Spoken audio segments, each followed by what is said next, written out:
Jābūt ļoti, ļoti uzmanīgiem un reaģēt vajag, ja sākušās ķermeņa sāpes. Principā sāpes ir nervu sistēmas reakcija uz kaut kādiem traucējumiem, ja? Kaut kas nogājis greizi, kas notiek mūsu ķermenī. Tajā pašā laikā sāpes ir stress, kas ietekmē visu mūsu ķermeņa iekšējo sistēmas darbību.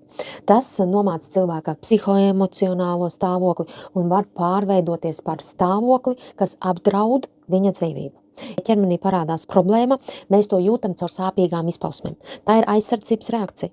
Signāls mūsu apziņai, kā ar ķermeni kaut kas nav kārtībā. Daži pārtikas produkti arī vājina smadzeņu asinsvadu tonusu, kas izraisa migrēnas lēkmes. Piemēram, siers un šokolāde 48 līdz 75% gadījumu izraisa galvas asinsvadu sašaurināšanos. Arī tāpat tās, piemēram, galvas sāpes. Man liekas, ka katrs otrais saskarās ar tām, neskatoties uz nepatīkamajām sajūtām. Tajās principā nav nekā kritiska.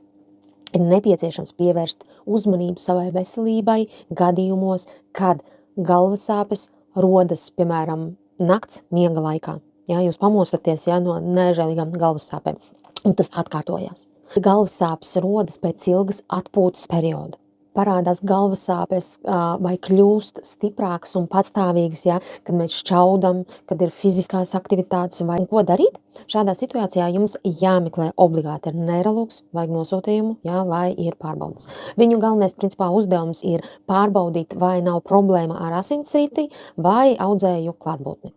To rašanās iemesli var īstenībā būt ļoti, ļoti dažādi.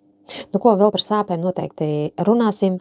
8 gadu pieredze ir zināšanas pilna galva, un īstenībā ar to, kad es tagad esmu tajā pain klīnikā, tad tāds kā stimuls, jo mani klienti, kas 7 gadus ir ar mani Koroļu klubā, viņi vajag vairāk informāciju, un man ir sen jau bijusi šis pieprasījums, lai es sāktu runāt, bet man liekas, vienmēr ir katram savs laiks, un kaut kāds brīdis pienāk, kad tad laikam tomēr ir jāstāv.